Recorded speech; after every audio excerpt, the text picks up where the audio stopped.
Yang terhormat pimpinan KPU Kabupaten Banjarnegara beserta jajaran, saya hormati Mbak Argiana Ratna Sari, perancang peraturan perundang-undangan dari Setda Kabupaten Banjarnegara. Selamat siang Mbak Ratna. Saya panggil Mbak nih. Iya Bapak Ibu, pada pagi hari ini kita berkumpul di acara bimbingan teknis penyusunan produk hukum atau legal drafting di lingkungan KPU Kabupaten Banjarnegara. Sebelum acara kita mulai, izinkan saya memperkenalkan narasumber kita. Izin saya bacakan kurikulum kitanya dia Mbak Ratna ya. Nama Argiana Ratna Kumalasari SH, tempat tanggal lahir Pemalang 26 April 1987, jenis kelamin perempuan, agama Islam, alamat Parakan Canggah, Banjarnegara, nomor HP 081226669664, status menikah, kemudian riwayat pendidikan di S1 Ilmu Hukum Universitas Diponegoro. Kemudian riwayat pekerjaan, jabatan yang pertama penyusun bahan peraturan perundang-undangan dari tahun 2009 sampai 2016. Kemudian kasubag perundang-undangan dari 2016 sampai dengan 2021. Yang terakhir perancang peraturan perundang-undangan dari tahun 2021 sampai dengan sekarang. Monggo waktu dan tempat kami persilahkan. Bismillahirrahmanirrahim. Assalamualaikum warahmatullahi wabarakatuh. Tadi sudah diperkenalkan oleh sesama Ratna ini kebetulan. Saya juga Ratna, tapi saya di bagian hukum hampir 17 tahun. Dan selama ini kalau tadi salah satu komisioner jangan mengerjakan yang itu saja, kebalikan dengan saya mengerjakan yang itu saja. Jadi selama hampir 17 tahun memang pekerjaan saya mengerjakan yang itu saja. Mungkin langsung saja terkait dengan sosialisasi peraturan perundang-undangan di KPU ini. Saya hanya akan menyampaikan bahwa semua kegiatan pemerintahan yang kita laksanakan itu harus didasari oleh produk hukum. Next. Nah ini, ada asas yang namanya asas legalitas. Kenapa sih peraturan perundang-undangan itu perlu disusun sebelum kita melaksanakan kegiatan di pemerintahan? Karena salah satunya yaitu sebagai dasar hukum. Jadi jangan sampai kita melaksanakan tindakan-tindakan di pemerintahan yang tidak didasari oleh produk hukum. Next. Untuk dasar hukumnya, kalau di pemerintahan, pemerintah daerah, yang pertama ada peraturan Undang-Undang Nomor 23 tentang pemerintah daerah, kemudian Undang-Undang Nomor 12 tahun 2011 tentang pembentukan peraturan perundang-undangan yang sudah diubah dengan Undang-Undang Nomor 13 tahun 2022 tentang perubahan kedua. Kemudian ada perpresnya, peraturan pelaksanaan dari Undang-Undang 12. Yang terakhir peraturan Menteri Dalam Negeri. Ini berbeda dengan yang di KPU karena untuk KPU sendiri memiliki kekhususan tersendiri. Lanjut Mas. Nah, untuk jenis-jenis peraturan perundang-undangan ini sudah diatur di pasal 7 Undang-Undang Nomor 12 tahun 2011 tentang pembentukan peraturan perundang-undangan.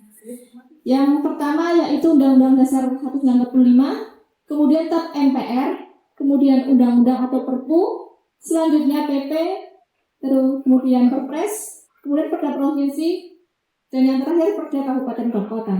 Lanjut Mas. Nah, mungkin Bapak Ibu bertanya, nah untuk peraturan dan keputusan KPU itu gimana kok di tempat yang tadi itu tidak ada, di pasal 7 itu tidak ada. Ini ada diatur di pasal 8 ayat 2. Jadi semua peraturan perundang-undangan itu diakui keberatan keberadaannya sepanjang sebelah ini diganjel kayaknya. mengikat dan diperintahkan oleh peraturan perundang-undangan yang lebih tinggi. Biasanya untuk Karo keputusan KPU karo itu kan kertas apa disusun apa karena diganjel. amanah dari peraturan KPU ya, Iya, biasanya betul. seperti itu. Dan untuk peraturan KPU itu biasanya disusun karena ada amanah dari undang-undang atau peraturan pemerintah biasanya nih. Ini lanjut Mas. Nah ini kemarin saya membaca ada dasar penyusunan produk hukum di KPU, yaitu di peraturan KPU nomor 2 tahun 2021 tentang tata naskah dinas, dan sudah ada turunannya nih, keputusan KPU nomor berapa tadi, 1197 tahun 2022 yang mengatur lebih khusus terkait tata cara penyusunan produk hukum di KPU. Lanjut Mas. Nah ini apa sih bedanya peraturan dan keputusan? Kalau peraturan itu bersifat abstrak dan jadi belum jelas, kemudian umum, lebih mengatur ke hal-hal yang umum, kemudian terus menerus, tidak langsung habis seperti itu nggih. Kemudian kalau keputusan itu sifatnya konkret, individual dan final, lebih ke person biasanya kalau keputusan. Misalnya penetapan ketua KPU, biasanya kan pakai SK. Nah terus kan kalau kebijakan itu sifatnya konkret individual, abstrak individual, dan konkret umum. Lanjut. Nah ini, jangan sampai Bapak Ibu kalau membuat keputusan lah kadaran bahasa Banjar nanti kadaran gawe SKB gitu nggih. Jangan sampai seperti itu karena ternyata SK juga bisa digugat. Kemarin tahun ini kami mendapatkan gugatan 9 dari mantan kepala desa. Kami ada gugatan 9 bupati yang digugat, kami mendampingi, ada 9 gugatan terkait dengan penerbitan keputusan bupati, yaitu tentang pemberhentian PTUN. Kalau keputusan itu di PTUN tentang pemberhentian Kades. Tahun sebelumnya juga, iya, tahun sebelumnya juga kami digugat pemberhentian Kades juga, dan alhamdulillahnya menang. 9-9-nya menang. Kemudian kalau peraturan nanti kalau ada gugatan itu melalui Mahkamah Agung. Kalau keputusan memang ke PT-UN dan itu prosesnya memang lama selama 3 bulan, minimal 3 bulan itu baru bisa selesai. Kami kemarin ada gugatan 9 terkait dengan pemberhentian Kades akibat dikeluarkannya keputusan MK yang perpanjangan masa jabatan Kades. Lanjut Mas. Nah ini biasanya Bapak Ibu bilang kalau di SK itu pakainya bahasa hukum. Sebetulnya itu bukan bahasa hukum, tapi namanya bahasa peraturan perundang-undangan. Bahasa peraturan perundang-undangan itu sebetulnya menggunakan bahasa Indonesia yang baik dan benar, bukan yang aneh-aneh, coraknya terserah. Ya gitu, ya terserah bagian hukum lah bahasa hukumnya gimana. Sebetulnya tidak. Kalau bahasa hukum itu tidak ada adanya bahasa peraturan perundang-undangan, coraknya lebih singkat, mudah, dan tegas. Lanjut Mas. Nah ini ciri-cirinya lugas dan pasti, kemudian bercorak hemat, objektif, dan menekankan rasa subjektif, kemudian membakukan makna, kemudian memberikan definisi batasan pengertian yang cermat, kemudian penulisan kata yang jamak itu dirumuskan dengan tunggal.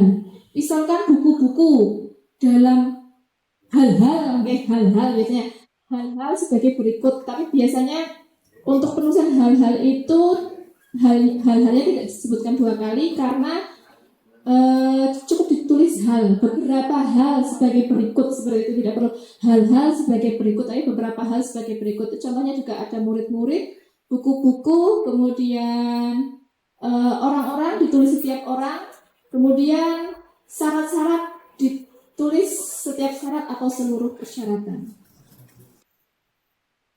Itu suaranya Nah ini sistematikanya, tapi ini untuk peraturan ya. Lanjut aja Mas. Nah ini judul. Judul itu memuat keterangan mengenai jenis bank pengundangan dan lain-lain, ditulis dengan huruf kapital, diletakkan di tengah margin, kemudian menggunakan satu kata atau frasa yang secara esensi maknanya mencerminkan isi peraturan perundang-undangan. Jadi menggunakan pilihan-pilihan kata yang hemat. Tidak perlu terlalu panjang judulnya, ada yang panjang sekali judulnya, itu tidak perlu. Lanjut Mas. Nah ini untuk nama peraturan perundang-undangan apabila belum diserap dengan bahasa Indonesia itu bisa menggunakan bahasa Inggris, misalnya HIVI itu human apa itu bisa jadikan judul, tapi ketika sudah ada serapannya itu menggunakan bahasa Indonesia, jadi tidak perlu menggunakan bahasa Inggrisnya di dalam judul. Kemudian merupakan istilah teknis yang baku dan tidak disingkat. Misalkan anggaran pendapatan dan belanja daerah di tempat kami ya, itu tidak perlu disingkat APBD, tidak perlu disingkat malah. Penetapan anggaran dan pendapatan belanja daerah tahun 2026 misalkan seperti itu, tidak boleh ditulis penetapan APBD tahun 2026, tapi harus dijabarkan untuk judul. Perlu dikasih itu nggak Pak? Maksudnya Dalam kurung? Tidak perlu. Oh tidak perlu. Okay. Jadi tidak perlu dicantumkan singkatannya di dalam kurung untuk judul. Untuk judul itu harus hemat kata, kemudian mudah dipahami, kemudian menggunakan kata-kata yang tidak bersifat jamak seperti itu. Nah ini, misalkan ada perubahan ditulisnya perubahan atas peraturan atau perubahan atas keputusan, bukan perubahan ke satu. Biasanya saya menjumpai seperti itu, atau perubahan pertama. Nah itu tidak ada. Jadi kalau perubahan baru pertama kali dilaksanakan, maka judulnya perubahan atas, bukan perubahan ke satu atau perubahan pertama. Tapi ketika sudah kedua, ketiga dan selanjutnya itu baru ditulis di belakangnya perubahan ke satu, perubahan kedua, ketiga dan selanjutnya seperti itu. Lanjut. Nah ini bedanya perubahan dan pencabutan. Pencabutan itu hanya bisa dilakukan dengan produk hukum yang setingkat. Misalkan ada keputusan KPU, bisa nggak sih dicabut dengan keputusan sekretaris KPU? Tidak bisa. Jadi harus dicabut dengan keputusan KPU sesama dengan KPU. Kemudian untuk keputusan sekretaris KPU itu letaknya di bawah ketua, apa enggak? Apa sih kita artinya ya? Kalau di sini cuma ada dua keputusan KPU itu yang berdasarkan ketua, kemudian ada keputusan sekretaris hanya itu. Oke. Misalkan kalau di tempat kami itu ada keputusan bupati, kemudian ada keputusan kepala dinas. Kepala dinas itu mau mencabut keputusan bupati, bisa nggak sih? Nggak bisa. Jadi untuk keputusan bupati ya harus disambut dengan keputusan bupati, kayak gitu. Untuk keputusan kepala dinas ya harus disambut dengan keputusan kepala dinas. Lanjut Mas. Nah ini untuk penomoran. Penomoran itu menggunakan angka Arab 1, 2, 3, bukan angka Romawi nih. Kemudian tidak mengikuti aturan penomoran tentang segala dinas itu untuk tempat kami. Seperti itu. Kalau di KPU juga sepertinya sama, tidak ada klasifikasi ya, betul banget. Tidak ada klasifikasi, misalkan kode arsipnya nomor berapa. Kalau di tempat kami itu ada kode arsipnya nomor berapa. Nah ini di peraturan KPU kemarin saya lihat ada contoh penulisannya nomor, tahun, nomornya langsung nomor saja, tidak ada klasifikasinya. Lanjut. Nah ini untuk peraturan lanjut saja Mas. Jabatan pembentuk peraturan perundang-undangan. Jabatan pembentuk peraturan perundang-undangan kalau di sini kan berarti Ketua KPU Kabupaten Banjarnegara. Hurufnya ditulis di tengah-tengah, kemudian menggunakan huruf kapital semua dan diakhiri dengan tanda koma. Contohnya seperti ini. Nah ini kemarin saya melihat ada keputusan KPU nomor 6 tahun 2025, dan di sini saya lihat ada tanda kurungnya, singkatannya di dalam kurung. Nah, itu sebetulnya tidak diperlukan karena sudah jelas tidak perlu ada singkatannya di dalam kurung. Kemudian untuk jabatannya itu sudah betul. Kemudian untuk koknya sesuai dengan peraturan KPU, memang sudah sesuai dengan peraturan KPU, pakainya logo KPU. Kalau yang peraturan kan pakai Garuda, kalau keputusan pakainya logo KPU. Kalau yang di KPU Banjarnegara memang seharusnya pakai logo KPU. Lanjut. Konsideran diawali dengan menimbang.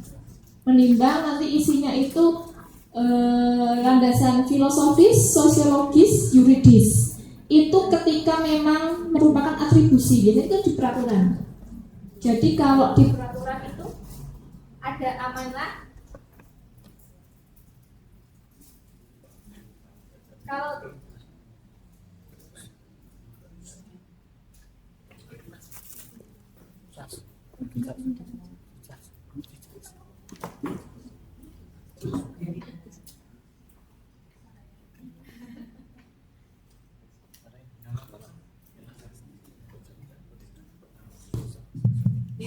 lanjut untuk konsideran menimbang ini, kalau peraturan itu harus ada 3 landasan, yaitu filosofis, sosiologis, dan yuridis.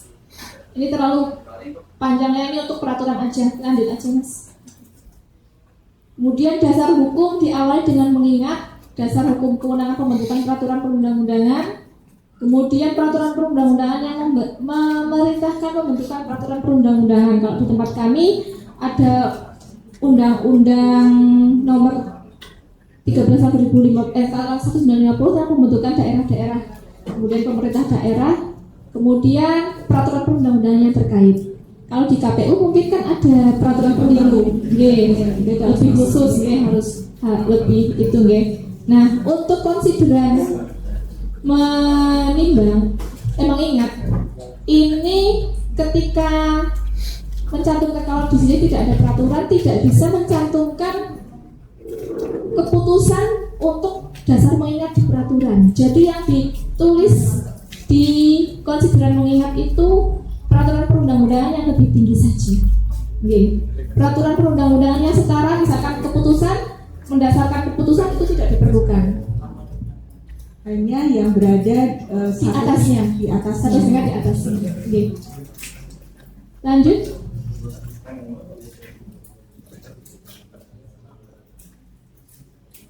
Nah, ini memutuskan menetapkan terus nama peraturan perundang-undangan. Lanjut. Ini untuk peraturan, lanjut aja Mas. Ini ada contoh punya peraturan KPU, lanjut aja, lanjut. Ini yang kabupaten yang tadi PPID. Nah, ini Bapak Ibu, untuk penulis mengingat itu tidak diakhiri dengan tanda titik, tapi diakhiri dengan tanda titik koma sampai terakhir. Untuk titik itu baru bisa diletakkan ketika sudah di konsideran menetapkan. Tapi ketika masih mengingat itu masih titik koma. Ini di sini saya lihat masih sudah titik itu seharusnya masih titik koma. Ini saya juga sudah melihat ternyata sama di keputusan KPU yang menjadi dasar pembentukan keputusan dan peraturan di KPU juga sama. Untuk konsideran mengingat itu diakhiri dengan tanda titik koma. Belum selesai. Titiknya itu ketika sudah dimenetapkan. Lanjut. Lanjut saja, lanjut. Nah, ini agak kurang. Ini kayaknya tadi sudah saya jelaskan, lanjut mau. Nah, ini sama aja tadi, lanjut.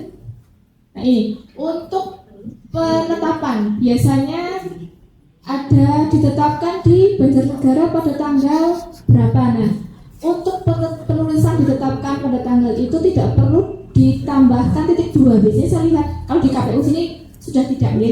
Ada beberapa keputusan-keputusan yang ditetapkan di titik 2 Banjarnegara pada tanggal titik 2 berapa kayak gitu. Itu tidak perlu menggunakan titik 2. Kemudian untuk nama lengkap jabatannya itu tanpa menggunakan gelar, ditulis dengan huruf kapital. Lanjut Mas. Maning. Lanjut. Ini batang tubuh untuk peraturan. Ketentuan umum juga untuk peraturan. Lanjut saja. Lanjut.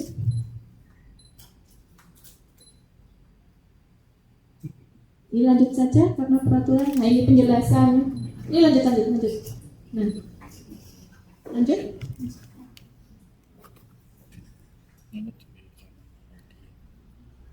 Lanjut. Sebelumnya tadi. Sebelum lagi Mas. Ini untuk jenis unsur atau rincian tabulasi biasanya kan ada beberapa hal sebagai berikut. Titik 2, 1 apa, 2 apa. Sebelum sampai titik itu harus ada tabulasi akhir kalimat, akhir kata, misalkan dan atau. Kalau misalkan itu persyaratan dan harus dipenuhi semuanya, berarti kata yang dipilih adalah dan. Tapi kalau persyaratan tapi bisa salah satu pilihan, itu pakainya atau. Tapi kalau persyaratan itu bisa salah satu, bisa dua-duanya, bisa semuanya, pakainya dan garis miring atau. Tidak dan nanti dan terakhirnya atau, itu tidak. Dan penggunaan kata dan atau dan garis miring atau itu cukup di akhir, tidak perlu di setiap rincian. Misalkan atau beberapa rincian 1, 2, 3, 4, 5, 6. Nah itu titik koma, terus nanti yang diletakkan dan garis miring atau dan itu di nomor 5-nya, bukan di setiap huruf nih. Jadi 1 dan 2 dan itu enggak, tapi di paling akhir, menjelang akhir guys, menjelang akhir. Lanjut. Ini lanjut aja, ini lanjut aja. Nah ini ada penggunaan istilah kata. Istilah kata itu kita sudah diatur di undang-undang.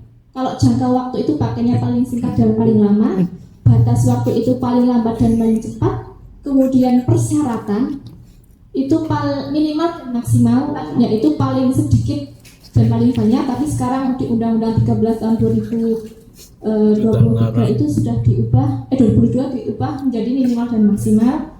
Lanjut Mas. Nah kemudian untuk sebelumnya, untuk uang paling sedikit dan paling banyak, non uang paling rendah dan paling tinggi. Jadi memang pilihan katanya itu harus diperhatikan ketika kita mau memilih menetapkan sesuatu. Tidak paling banyak ternyata uang, memang banyak uang ya, paling tinggi itu ternyata uang kayak gitu. Itu tidak bisa seenaknya sendiri sebetulnya seperti itu. Lanjut. Nah ini apa bedanya dalam dan dengan? Ada yang tahu Bapak Ibu apa bedanya dalam dan dengan dalam peraturan perundang-undangan? Kesal? Kalau dalam itu enggak, maksudnya kalau dalam itu cukup dengan satu keputusan KPU. Misalkan ada beberapa amanah di ayat 1, ayat 2, ayat 3 itu cukup dengan satu keputusan KPU. Tapi kalau dengan, jadi yang ayat 1 itu keputusan KPU tersendiri, ayat 2 itu keputusan KPU tersendiri, ayat 3 itu keputusan KPU tersendiri. Begitu, bedanya seperti itu. Jadi untuk dalam dan dengan pun beda maknanya. Hati-hati. Iya, biasanya ini amanah di peraturan KPU ya kalau bisa lihat. Biasanya ada amanah di peraturan KPU, mungkin amanahnya dalam keputusan KPU atau dengan keputusan KPU itu beda. Lanjut Mas. Lanjut ini untuk apa? Lanjut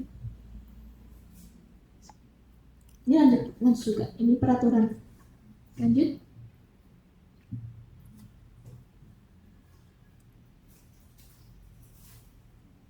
Nah ini penutup seperti tadi nggih.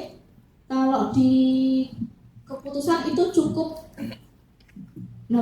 pada saat keputusan ini mulai berlaku pada saat ditetapkan, kemudian pada tanggal berapa seperti itu.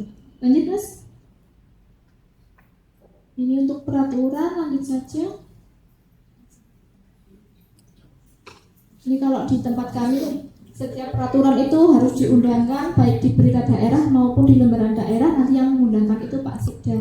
Kalau di KPU untuk peraturan mungkin sendiri nggak sekjen nopo kalau di pusat. Biro hukum. Kalau di bawah sih nggak ada nih. Lanjut.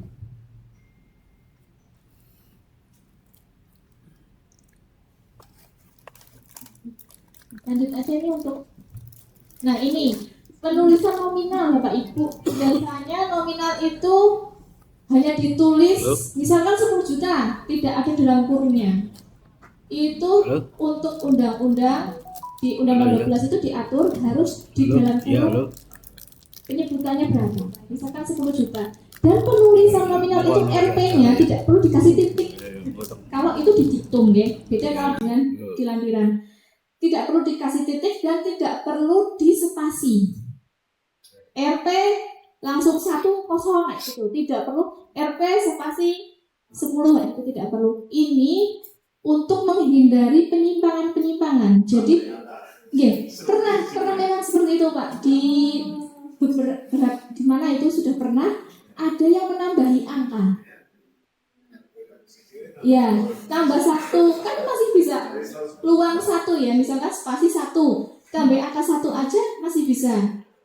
Makanya selain harus mepet dengan RP juga harus ada penyebutnya berapa. Lebih jelas dan meminimalisir terjadinya penyimpangan. Fontnya tetap begitu atau mirip? Tetap seperti itu. Untuk penulisan lirik itu hanya untuk istilah asing. Lanjut Mas. Nah ini kalau di undang-undang pembentukan peraturan perundang-undangan, untuk naskah peraturan perundang-undangan itu diatur huruf, kertas dan ukurannya. Diketik dengan huruf Bookman All Style. Kemudian hurufnya 12 dengan kertas F4, bukan A4 nggih. Kemudian ada di Undang-Undang 13 tahun 2022 ada aturan lagi. Jadi kata pertama setelah kop itu ada jaraknya. Jaraknya itu 8 cm, kanan kiri bawah 2,5 ini sudah ada. Ini ada jaraknya. Kalau di tempat kami ada jaraknya. Batas pertama huruf di awal setelah kop itu 8 cm, kemudian kanan kiri dan marginnya 2,5. Diatur sedemikian rupa untuk peraturan perundang-undangan. Biasanya saya melihat beberapa keputusan masih menggunakan huruf Arial atau Times New Roman. Dulu memang di Undang-Undang 10 tahun 2024 pakainya Times New Roman, tapi setelah ada Undang-Undang 12 tahun 2011 kita pakainya Bookman All Style, dan ini baru diganti ada pengaturan tentang margin atas, margin bawah, kanan kiri juga. Lanjut, ternyata sudah selesai. Mungkin itu Bapak Ibu yang dapat saya sampaikan, kurang lebihnya mohon maaf. Assalamualaikum warahmatullahi wabarakatuh. Kita kasih terus yang Ria. Ini Mbak Ratna, saya agak tergelitik ini. Jadi belum lama ini di kami itu melakukan perubahan keputusan. Nah seperti itu. Yang saya pengen tahu itu bedanya itu dimasukkan ke perubahan atau ke pencabutan itu seperti apa? Untuk perubahan itu dan pencabutan itu biasanya ada batasannya. Ketika yang berubah itu kurang dari 50%, maka itu cukup dengan perubahan. Tetapi ketika yang berubah itu lebih dari 50%, maka menggunakan peraturan perundang-undangan yang baru. Misalkan keputusan, berarti buat keputusan yang baru, keputusan yang lama itu dicabut di diktum sebelum penutup. Oke. Seperti itu. Oke, baik. Terus kemudian dalam hal pencabutan ya Mbak Ye, kedudukan peraturan pelaksana jika peraturan induknya itu telah dicabut itu seperti apa?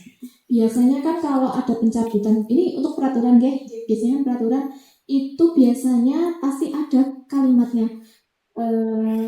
Pada saat peraturan ini mulai berlaku, maka peraturan pelaksanaan dari peraturan perundang-undangan yang lama masih tetap berlaku sepanjang tidak bertentangan dengan peraturan ini.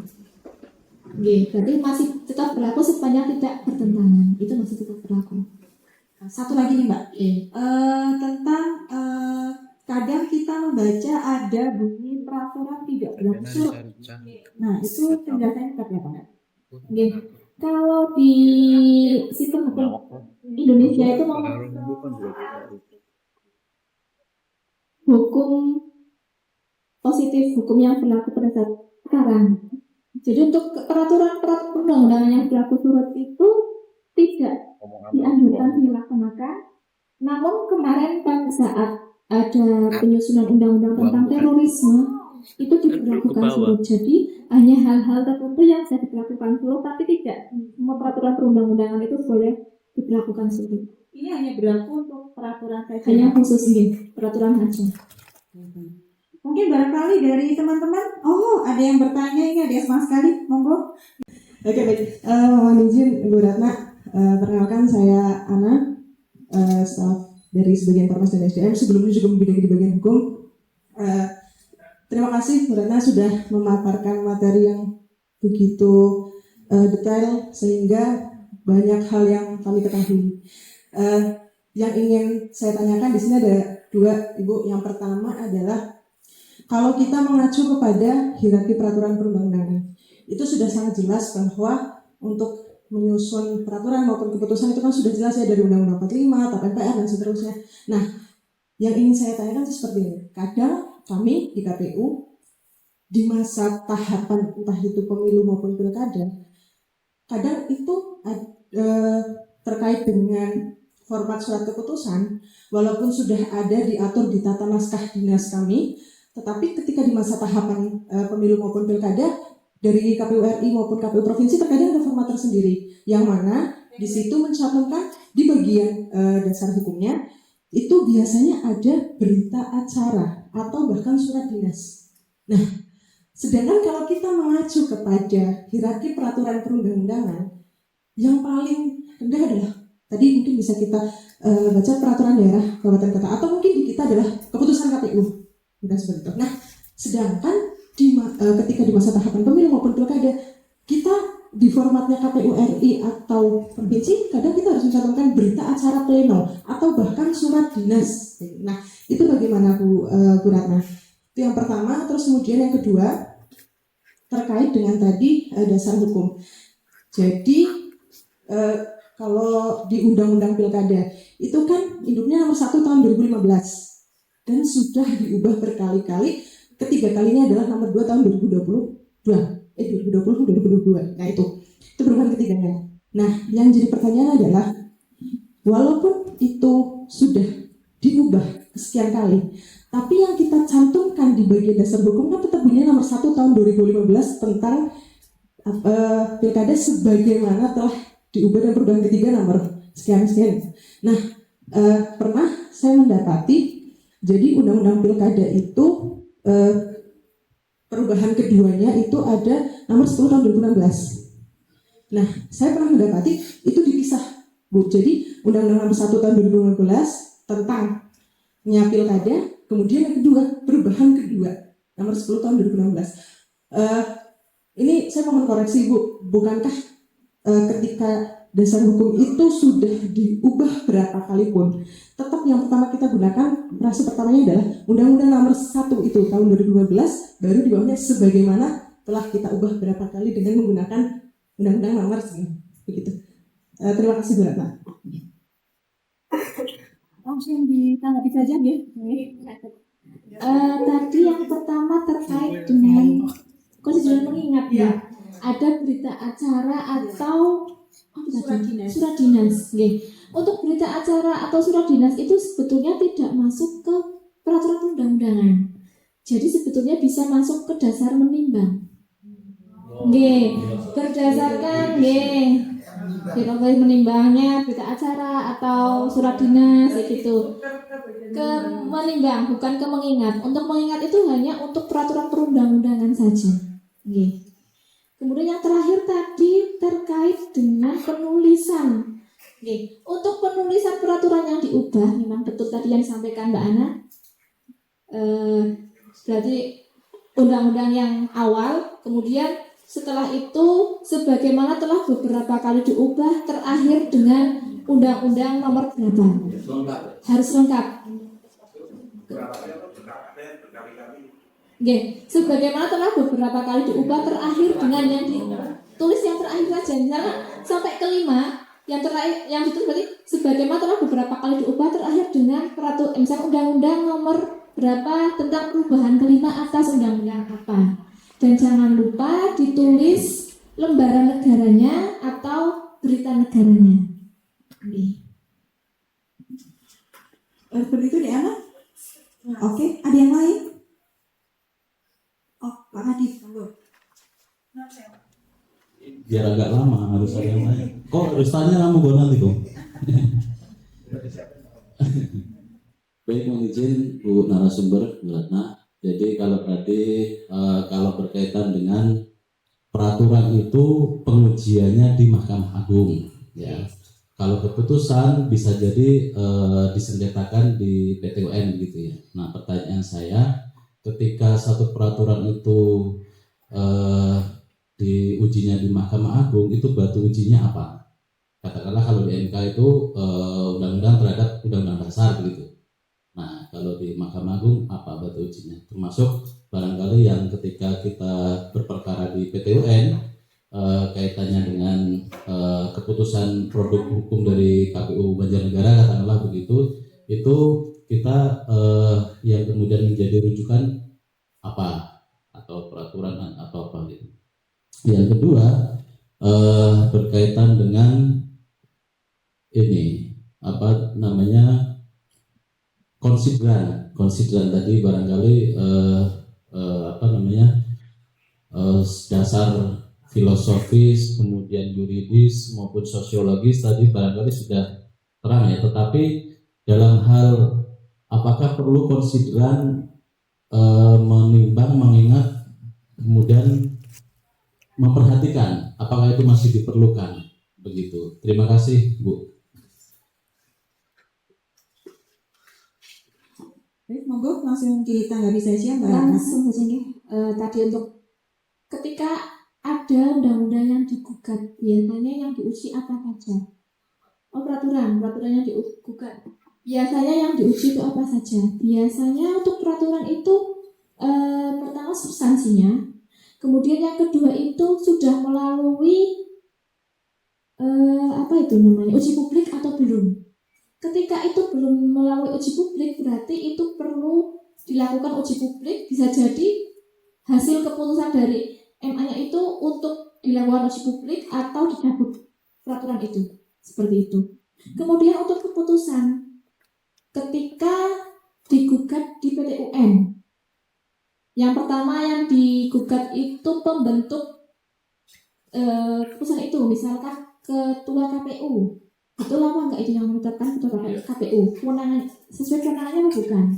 Jangan-jangan ini kewenangannya KPU provinsi tapi daerah menyusun seperti itu.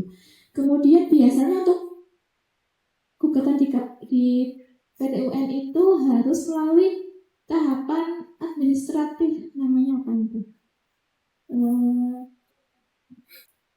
Bukan yang kita menguji astagfirullah. Kita sudah melakukan tahapan namanya kalau tahapan administrasi, kemudian setelah tahapan administrasi dilalui berarti banding administrasi. Kalau di KPU ini mungkin nanti ke atasan dulu, kemudian kalau atasan tidak ACC baru ke atasannya lagi. Kalau di KPU Banjarnegara berarti ke atasannya itu provinsi tidak ACC bandingnya berarti ke RI, seperti itu ya, mungkin guys, seperti itu. Jadi kalau tidak melalui itu biasanya gugatannya tidak diterima karena harus melalui tahapan apa jenengannya itu tahapan administrasi. Ada banding tahapan administrasi sudah dilalui, terus banding baru bisa dimasukkan ke PT UN. Ketika tidak dilalui itu pasti gugatan tidak diterima. Walaupun nanti untuk sidangnya masih tetap dijalankan. Nggih, pasti sidangnya tetap dijalankan ketika gugatan itu sudah dinyatakan lengkap. Jadi yang banding itu yang pemohonnya ya? Pemohonnya, pemohon mengajukan keberatan administrasi ke atasan yang menerbitkan peraturan itu, kemudian baru banding ke atasannya lagi, seperti itu. Kalau di kami kemarin yang PT UN tidak diterima itu kami kebetulan mendampingi desa Kades, jadi Kadus itu diberhentikan Kades, tidak melalui tahapan administrasi itu. Akhirnya gugatan tidak diterima. Yang banding langsung ke PT UN. Langsung ke PT UN, kemudian bandingnya itu salah sasaran. Harusnya atasannya Kades kan bupati, itu malah ke camat. Nah, akhirnya tidak diterima. Jadi memang kalau gugatan-gugatan itu harus diperhatikan lagi hierarkinya. Atasannya itu siapa sih? Gitu nih. Kalau salah sasaran ya memang nanti menyebabkan gugatan tidak diterima. Seperti itu. Walaupun tadi seperti disampaikan bahwa persidangan tetap berjalan ya. Persidangan tetap berjalan karena pengadilan itu tidak boleh menolak gugatan ketika gugatan dinyatakan lengkap, walaupun mungkin tahapannya tidak, Walaupun tahapannya salah atau tidak sesuai.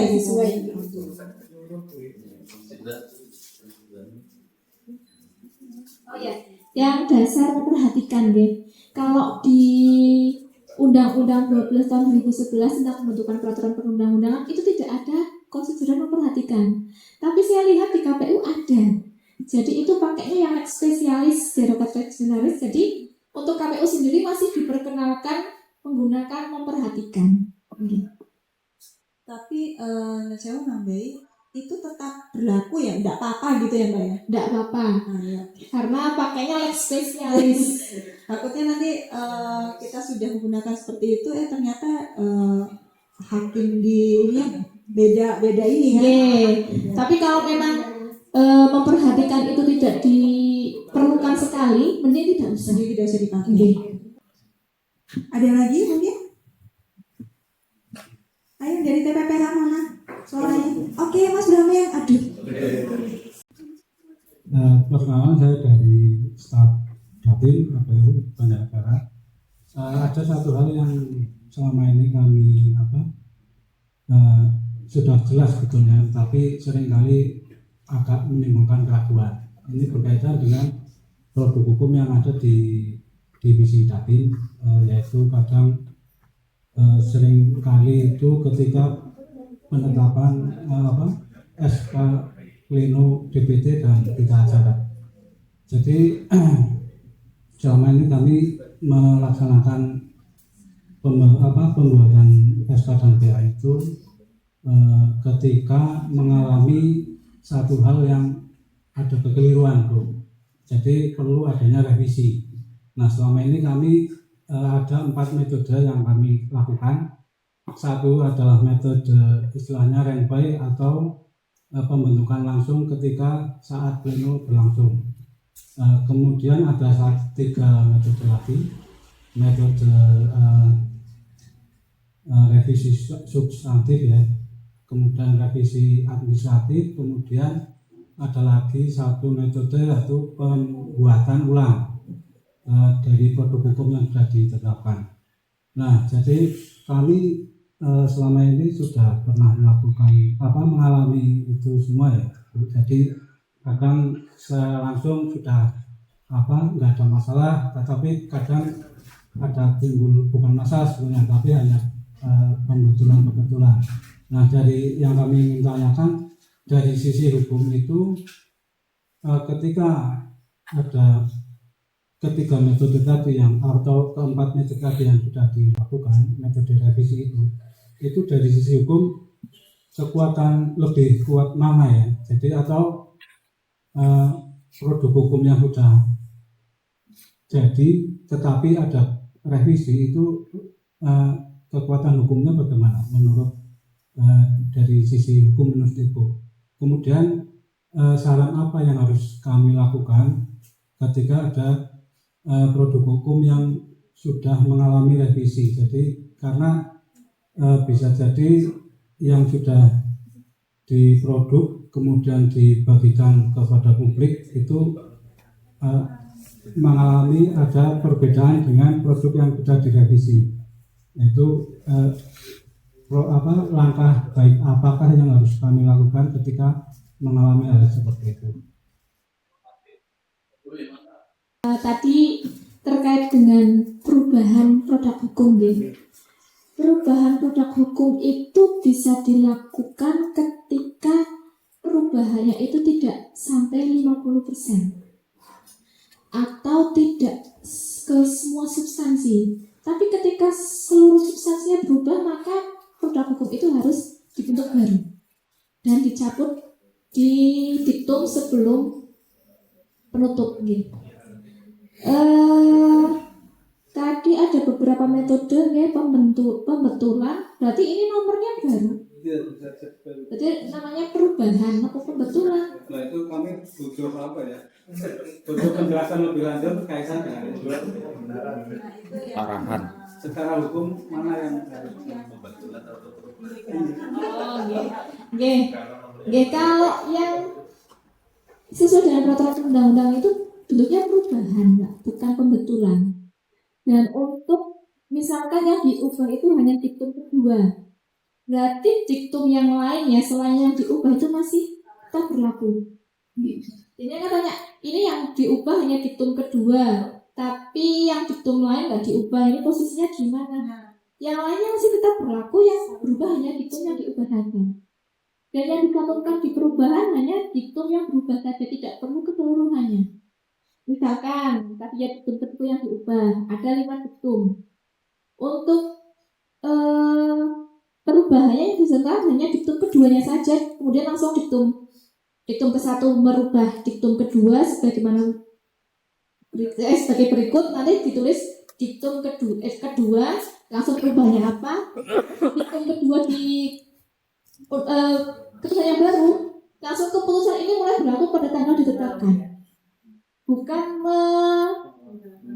menjabarkan diktum-diktum yang tidak berubah, tidak perlu seperti itu, tidak perlu diulang. Yang diubah yang hanya yang berubah saja, yang dicantumkan yang hanya yang berubah saja, seperti itu. Kemudian ketika nanti penyusunan ulang berarti itu seperti buat baru, nomor baru, dan substansinya juga baru ya Kak. Secara perhitungan harusnya itu lebih dari 50% yang diubah. Itu baru bisa disebut dengan pencabutan. Kalau yang berubah hanya lampirannya saja, itu perlu pencabutan apa enggak? Atau hanya perubahan? Itu cukup perubahan saja, tidak perlu pencabutan. Kayak kemarin di KPU sepertinya mengusulkan konsep keputusan bupati sampai perubahan ke 11 kalau nggak salah. Badan ad hoc nih. Iya, itu yang berubah hanya lampirannya. Saya sampai ini baru jadi kemarin, kok maju lagi gitu. Personalnya yang berubah ya kan? Orangnya pindah, orangnya berubah, orangnya kemana ya gitu kan. Sampai 9 kali. Kalau cuma lampirannya saja ya cukup perubahan saja. Kan tugas-tugasnya masih sama tuh. yang dihitung selanjutnya masih sama, tidak perlu diubah seperti Tapi itu. kan nomor tetap baru. kan? Nomor tetap baru dan nanti di konsideran mengingat jangan lupa ditambahkan dicantumkan keputusan yang awal. Misalkan keputusan KPU nomor 1 tentang penetapan apa gitu nggih. Terus ada perubahan. Nanti KPU yang awal dicantumkan di mengingat nomor terakhir. Nanti kalau ada perubahan sampai 11 ya ditambah lagi sebagaimana telah beberapa kali diubah terakhir dengan keputusan KPU tentang perubahan ke 11 atas harus gitu. Tetap harus dicantumkan di konsideran mengingat. Iya. Baik, Mas Brame, bagaimana? Sudah, oke? Oh, masih berlanjut, Mbak. Masih penasaran ya? Ini ya mungkin tadi sudah sangat jelas Bu, terima kasih sih. Jadi mungkin kedepannya kami sudah punya gambaran apabila mengalami hal seperti itu.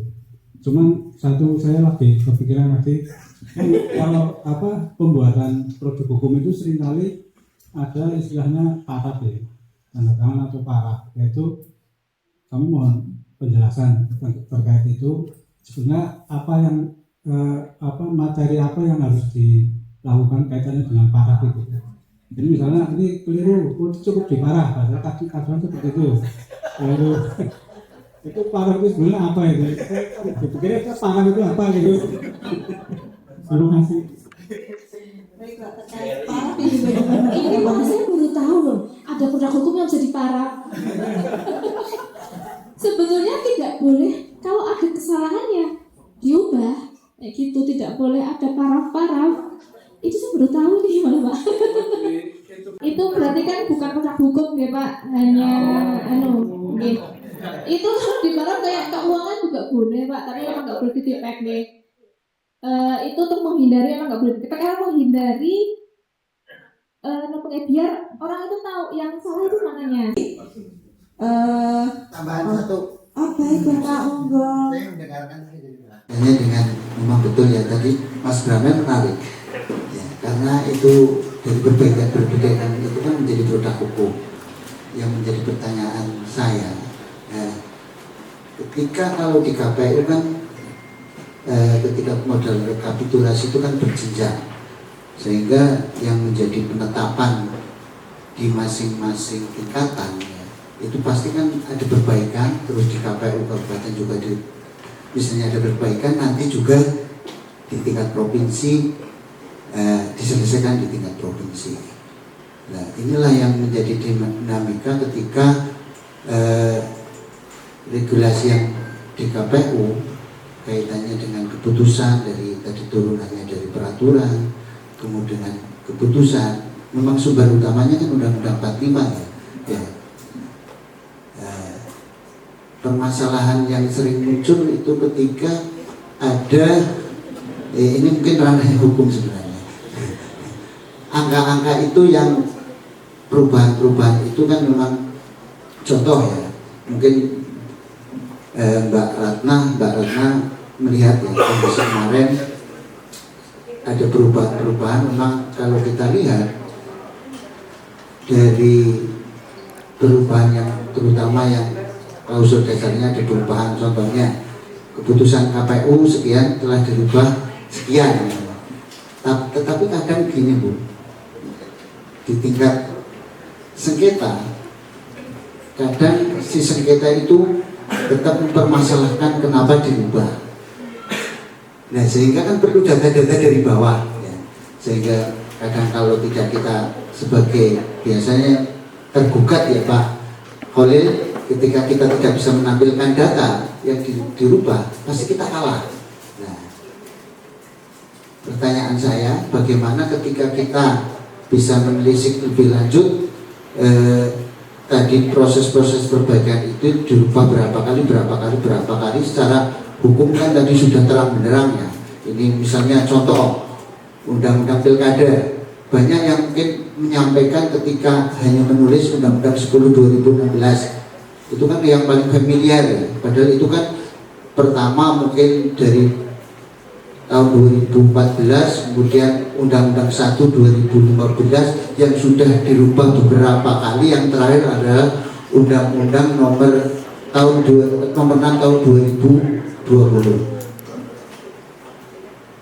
Untuk itu dan kami ya yang terutama memang betul kayak Mas Bramen yang di divisi Datin, kemudian di teknis itu sering mengalami kendala-kendala itu, agar teman-teman ketika tadi sudah dari proses yang dari mengingat, menimbang dan lain-lain, sebaiknya bagaimana Bu ketika ada permasalahan timbul dari bawah, karena keputusan-keputusan yang dibuat adalah terutama yang kaitannya penetapan hasil itu adalah dari bawah.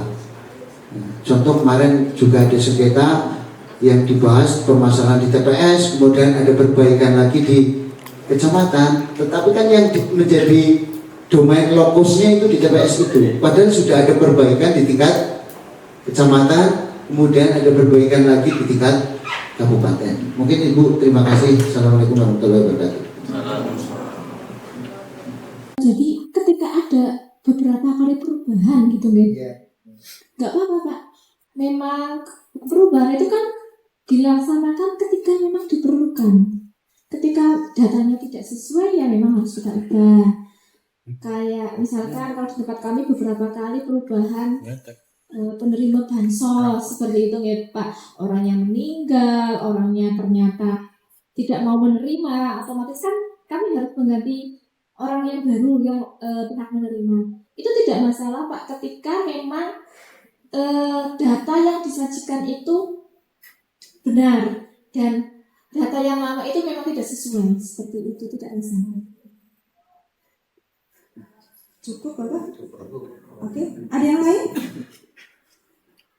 Oke, barangkali cukup, kita cukupkan karena waktu juga sudah pukul 11, karena kita nanti akan melaksanakan pelatihan ya Mbak Ratna ya. Nah nanti kita kulik lagi cara membuat keputusan dan sebagainya, belajar lagi ya habis ini.